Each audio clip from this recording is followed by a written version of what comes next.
Bismillahirrahmanirrahim. In this lesson, we'll be summarizing and analyzing the poem, not poem, I'm sorry, the short story, A Thousand Years of Good Praise, which is written by Yiyun. So let us begin. So Mr. Shi, who is now retired, he says that he had been a rocket scientist in China. So with his limited English, he learned this phrase by drawing pictures for a woman in an American airport while he was on the way to visit his daughter in a Midwest town where she works as a librarian in one of the college departments. He likes telling people in America that he was a rocket scientist because he feels that it gets respect. Only 5 days into his visit, he feels that he made many acquaintances because many people greet him in the town. Now, the readers get a sense from the beginning of the story that Mr. Shi is very proud of his work and that being a rocket scientist is, in a way, central to his identity. They also learn that he is an outgoing person, a person who likes to visit the outside places and who feels connected to people in the world even when he cannot speak their language. So the rapidity with which Mr. Shi calls new people his friends or acquaintances, it suggests that he may be lacking intimacy in other relationships in his life. Okay, so Mr. Shi's most important, most significant acquaintance is a woman who lives in a retirement home whom he calls the madam. And the madam is 77 years old, which is even 2 years older than Mr. Shi. She speaks little English and often speaks to him in Persian. And she sits in the park in the mornings and waits for her. Sorry, Mr. Shi sits in the park in the mornings and waits for her. So they speak about how they both believe America to be a good country, a great country, because their children can make good money over here. And Mr. Shi tells Madam that he was a rocket scientist in China, and she tells him that she thinks China is a good country. Now, Mr. Shi's relationship with Madam demonstrates his firm belief that true understanding and intimacy, it is something uh, which surpasses, it transcends the language. Though they barely share a common language, they are united by their belief that the United States is a good country. So this discussion hints at the theme of preserving cultural heritage, which Mr. Shi struggles with later in the story. Okay, now the next part. In the next part, Mr. Shi believes that Madam is very happy and loves everything she sees. He enjoys listening to her speak in Persian to him, even though he does not understand her. He believes that she enjoys speaking to him and he too feels happy. So Madam wears bright colors and barrettes in her hair that remind Mr. Shi of his daughter. Mr. Shi wants to tell the man about how he misses the past and how his relationship with his daughter used to be. But he does not want to speak about the past and believes his English is not that much sufficient. Now, Mr. Shi's belief in Madam's happiness is based on her demeanor, but it seems like Mr. Shi may be making assumptions about her. Readers know that they share an intimacy, but because Madam does not speak in the story at all, readers do not know whether what Mr. Shi believes about her is correct or not. The fact that Mr. Shi does not try to communicate with Madam in English also hints at the limitations of their understanding. Now, Mr. Shi makes dinner for his daughter every day when she comes home from work. He's actually studied cooking after his wife died with the same intensity that he studied mathematics and physics. Mr. Shi is proud of his cooking and tells his daughter to look for happiness in life. Despite her praise for his cooking, she eats very little and seems dispirited. Mr. Shi attributes this to her recent divorce after 7 years of marriage and her ex husband's return to Beijing. Mr. Shi does not understand how their marriage could have ended, as he believes that his daughter is a good wife and she possesses the three qualities, according to him, which every woman must have. And they happen to be beautiful, dutiful, and quiet, like her mother had been. So when he learned of his daughter's divorce, Mr. Shi begged her to let him visit her to console her. He was only able to convince her by telling her that he wanted to see America for his 75th birthday. birthday. So the symbol of food and cooking is introduced over here. The fact that Mr. Xi's daughter does not want to eat the food he cooks, it symbolizes their mutual misunderstanding. Like her struggle to accept or respond to many of her father's words, her hesitance to eat his food suggests that what he is giving her is not satisfying her needs. Mr. Shi's assumptions about the cause of his daughter's divorce, they also indicate that that there is mutual misunderstanding between them. And as far as the readers know, he has never asked her directly why she got divorced. He has only assumed that it must have been her fault. Mr. Shi's daughter keeps much of her life secret from Mr. Shi. When he asks her to accompany her outside, she refuses. He asks her questions about her life, work, friends, and plans for the future because he's concerned that she's lonely and overcome by the shame of her divorce. He suggests that women of her age get less desirable by the day. Mr. She worries and fears that she is nearing her expiration date for another marriage. Therefore, he worries that his daughter is wasting her life and not enjoying herself, which she happens to deny. When he accuses her of being too quiet to be happy, she reminds him that he was very quiet once and never wanted to tell his family about his work on his life. He's angry that she has asked him such a direct question and insists that he talks more now. Now, Mr. Shi's assumptions about his daughter's unhappiness, in his own opinion, increasingly ugly marriage prospects are the result of his obsolete understandings of gender and marital norms. He does not understand that divorce and remarriage are common and socially acceptable in modern America. And his opinions about women's behavior reflect the double standards that he applies to men and women. For example, he believes he can ask his daughter questions directly, but that she should not ask him direct questions and should be more different. Okay. Now, the next morning, Mr. She tells Madam that his daughter is divorced and unhappy. When she responds in Persian, he wonders if she knows what divorce means and guesses that her happiness indicates that she must not have dealt with much hardship in her life. He wonders what her life must have been like in Iran and concludes that she is happy to have been displaced. He compares her vibrancy and happiness to his daughter's lack of the same. Mr. Shi is amazed that despite their differences, they are able to converse. Now, once again, Mr. Shi makes assumptions about Madam's life because he does not understand the words she is saying to him. In this case, his assumptions that Madam is likely a very happy person who has not suffered much seems likely to be untrue given the political turmoil in Iran and her country, which is her country. Though Madam and Mr. Shi may have meaningful friendship, this passage suggests the limits of communication beyond a shared language. Both their languages are different, but they seem to enjoy and understand their communication. Now, Mr. Shi wants to explain to Madam a Chinese phrase that means that it takes 300 years of praise to find a true connection with someone. Believing that she will understand him regardless of the language he speaks, he tells her in Chinese that it must have taken many years of good praise for them to meet each other. He continues in Chinese explaining that there is a reason for every relationship and that it takes 1000 years of good prayers for a good relationship between father and daughter. He tells Madam that his daughter wants it to be like her childhood when he could not say anything because he was a rocket scientist and his work was confidential.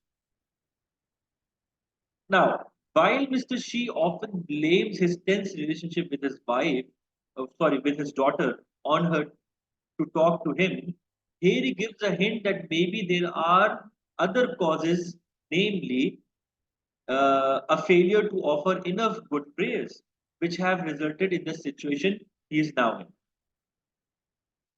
and which neither he nor his daughter can control.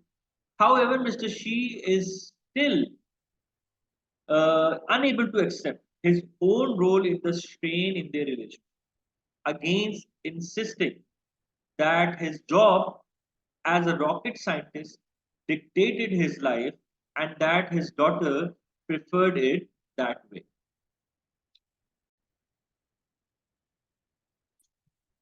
Mr. Shi realizes that he has not been so close to a woman of his own age since his wife died. He feels unhappy that he has come to America to speak with his daughter to make up for the talks she missed out on when she was a child. But now she seems uninterested in what he has to say. He believes that Madam, who cannot comprehend his language, understands him better than his own daughter. Mr. Shi believes that he should not dwell on such old stories, but Madam tells him she loves stories and begins to talk happily. She says America is a good country because they can talk freely. Mr. Shi laments the failures of communication in his relationship with his daughter and feels sad that despite their common language, he recognizes that they do not understand each other. In contrast, even though he and Madam usually do not understand each other, literally, they are both willing to spend time together and listen to each other, a form of communication that can engender a sense of intimacy beyond language.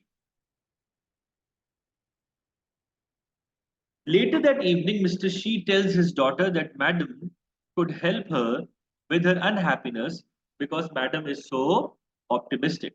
When his daughter asks how Madam could do that, Mr. Shi is afraid that he will sound crazy if he tells his daughter that he and Madam speak to each other in different languages. He feels disconnected from his daughter even though they speak the same language. He tells her that women ought not to ask such direct questions. Mr. Shi again reveals the double standards which he applies to women, believing that Madam must be a virtuous woman who could provide a good example for his daughter, despite not knowing anything about Madam's life and marital history. At the same time, he snubs his daughter for directly asking him a question. Mr. Shi, Mr. Shi's daughter responds that Mr. Shi would not consider her a good woman because she is divorced. He ignores her, saying that her mother was a good woman. His daughter asks if her mother had succeeded in making him talk, to which Mr. Shi responds that her mother would not have been so confrontational. Mr. Shi's daughter counters that at first he accused her of not talking enough, and now that she talks, he wants her to talk in a different way. He tells her that talking is more than asking questions, it is sharing feelings. Mr. Shi tells her that he only wants to help her after her divorce. His daughter suggests that she would like him to leave America and then leaves the dinner table, having not eaten any of her food.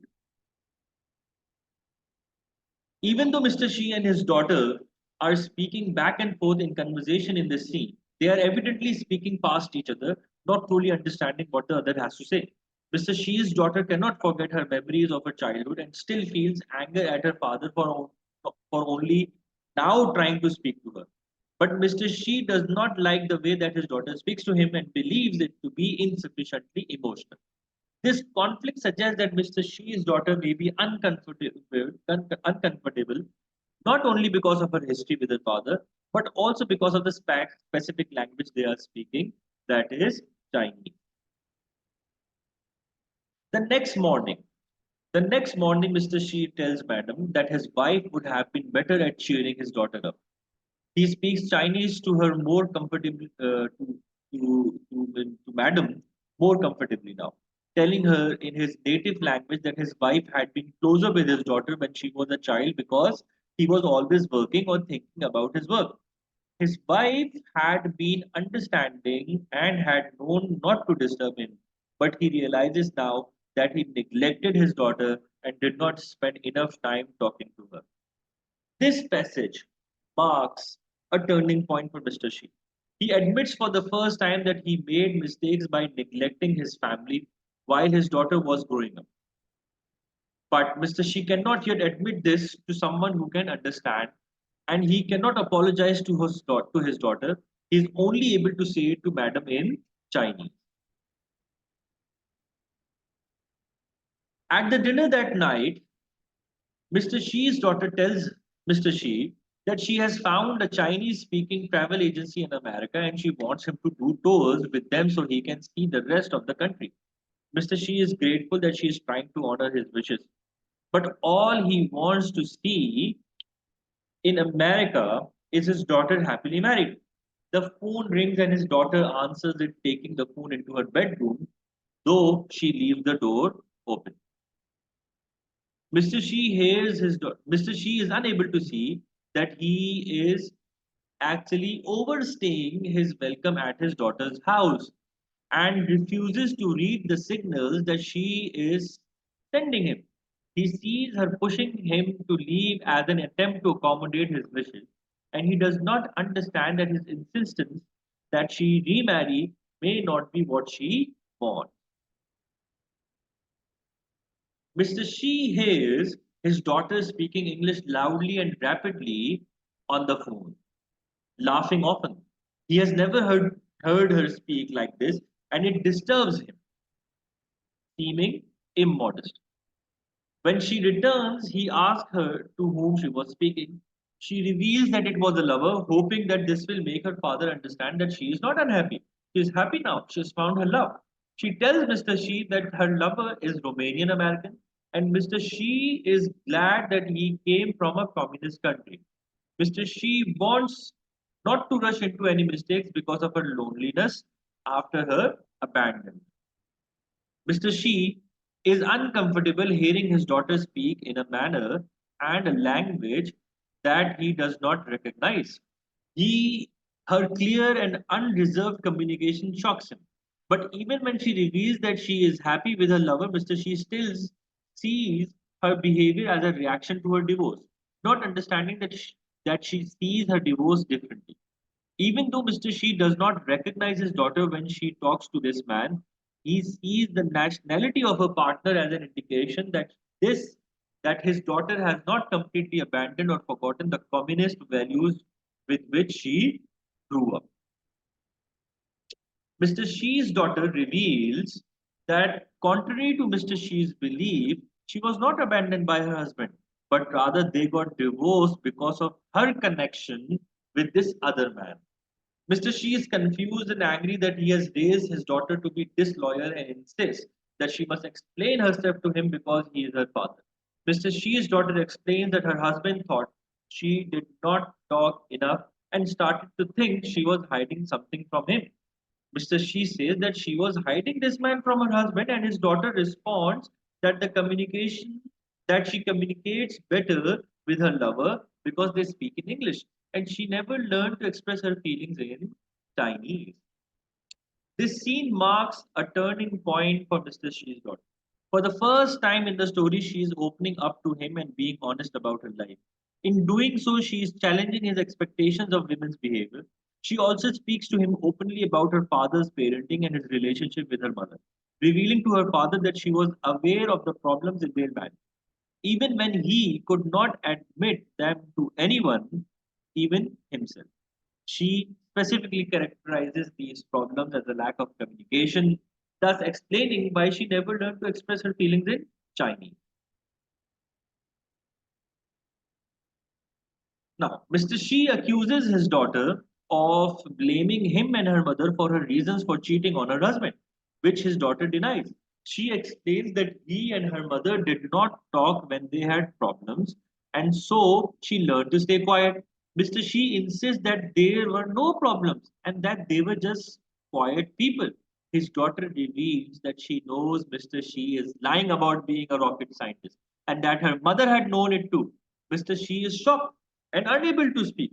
His daughter apologizes for hurting him, and he remains calm, acknowledging that she is telling the truth.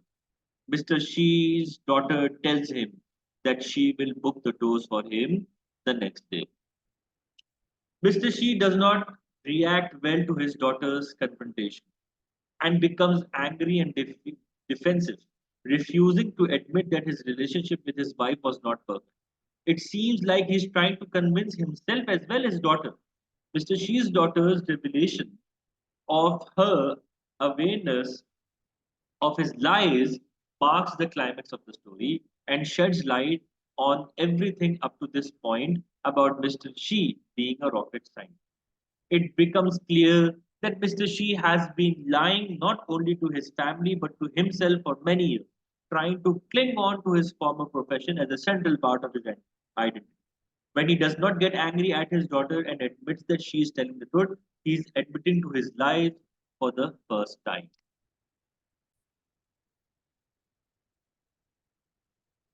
Now, Mr. Shi goes to see Madam a final time to come clean about the lies he has told her about himself. He practices what he will say to her, remembering his time as a young rocket scientist and how excited he was to talk about.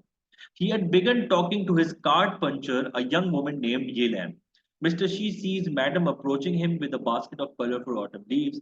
Madam hands one leaf to him, and he sees the brightness and the detail clearly for the first time in his life.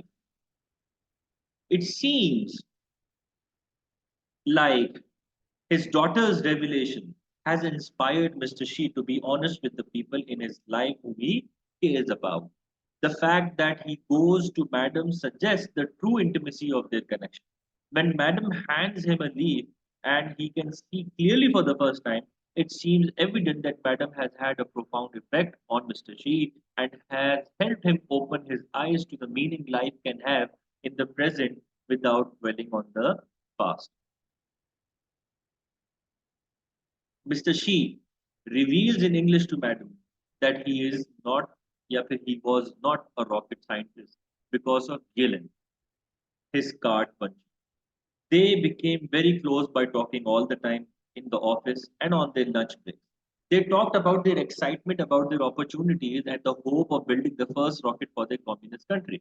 They became very close because Mr. Shi felt like he could talk openly to her, which he could not with his wife because his work was confidential. Mr. Shi and Yellen were accused of having an affair, even though they never touched each other. By telling this story, he realizes that they were in love, but a kind of love that resulted from a connection of minds and not bodies.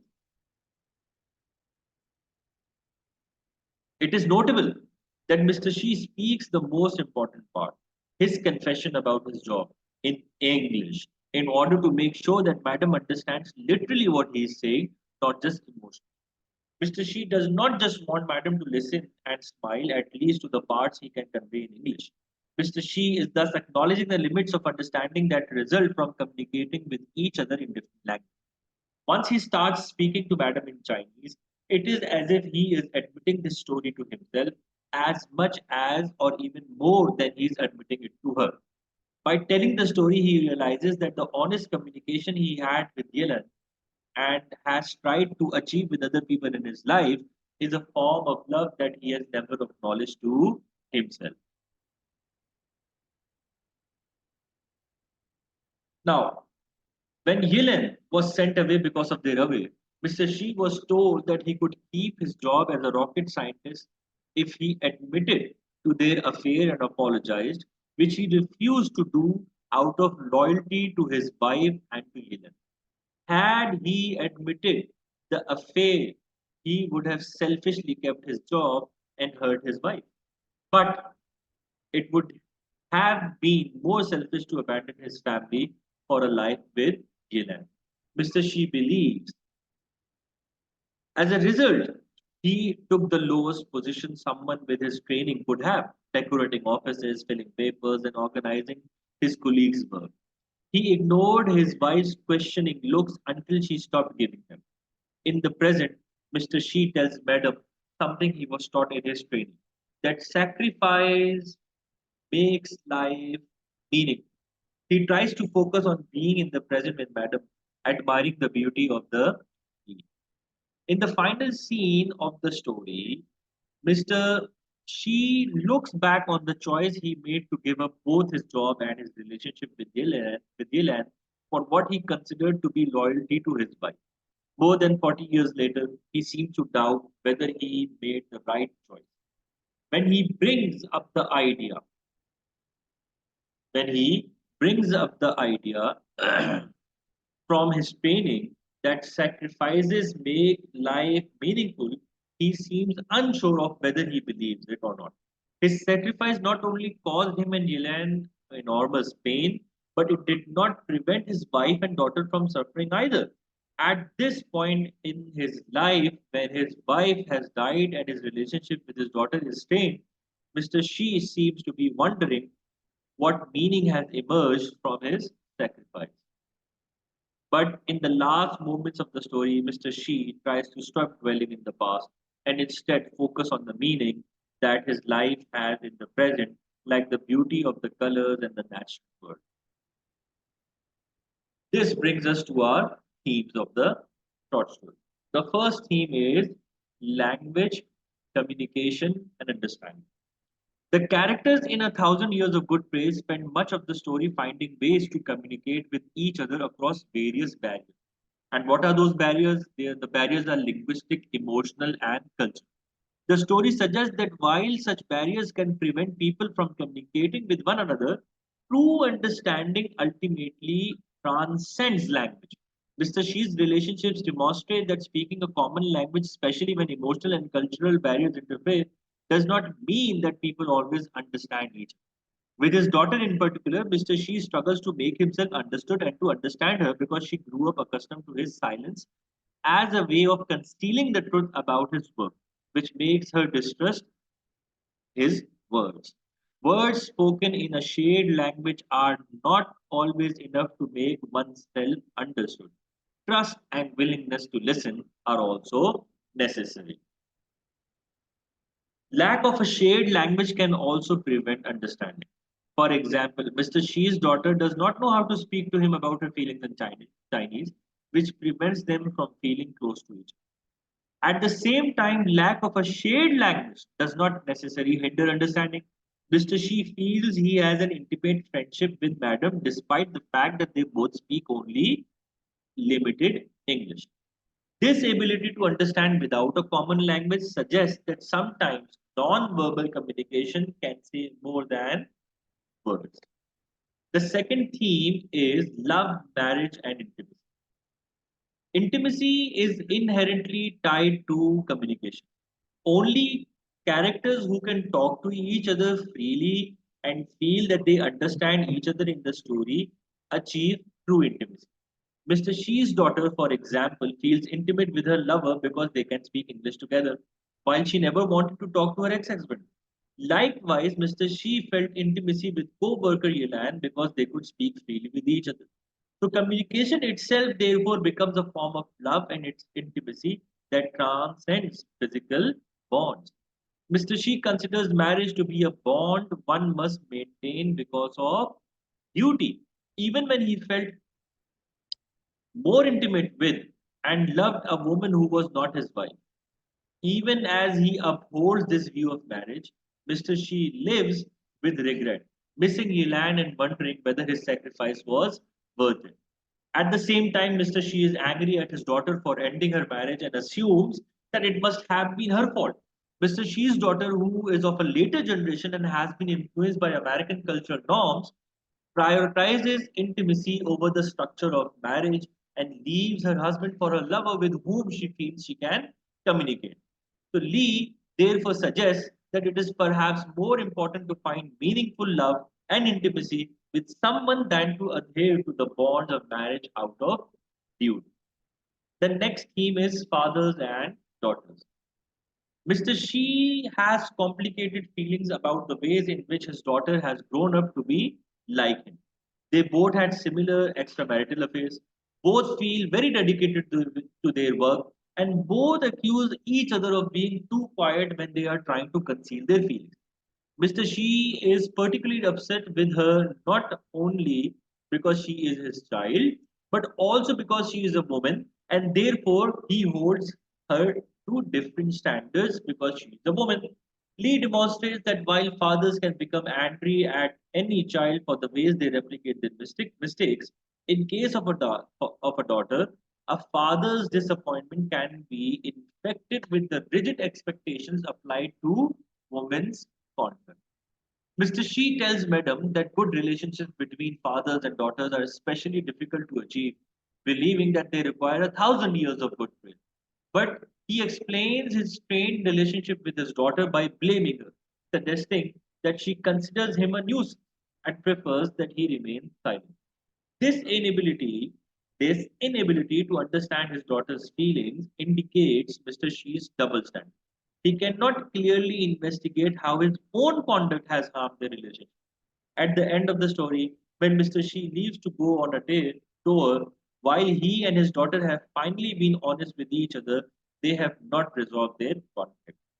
This conclusion suggests that fathers will always struggle to understand their daughters and their own impacts on them as long as gender double standards are in place. The last theme happens to be history, culture, and migration. The three main characters in 1,000 Years of Good Praise, Mr. Shi, his daughter, and Madam, are all either visitors or immigrants to America. As the story demonstrates, America is a place where immigrants and visitors are subjected to conflicting pressures and desires to maintain their native languages, customs, and traditions. Mr. Shi describes the importance for him and his daughter of growing up in a communist country. Yet, as an older man visiting America, he describes loving America, a capitalist country, and the opportunities it brings, especially regarding money. He explains that his daughter earns more in a year than he earned in 20. This shift suggests a profound change of standards inspired by traveling across borders. Many of Mr. Xi's traditions from his life in China are tested when he comes to America, particularly his ideas about marriage and a woman's role in society. He clings to the belief that his daughter must feel shame about her divorce and insists that she must be miserable, unable to see the freedom and happiness that her divorce has given her. However, he finds solace in knowing that while his daughter's novel is not Chinese, he also comes from a communist country, and so he can understand aspects of her culture and history. More generally, Mr. Shi both wants to hold on to traditional values and at the same time he wants to forget his wrongdoings in China. At the end of the story, he remembers how he was told in his training in China that it is what we sacrifice that makes life meaningful. But now he doubts the statement's strength. With this, we are going to end this lesson. If there are any questions, please feel free to ask.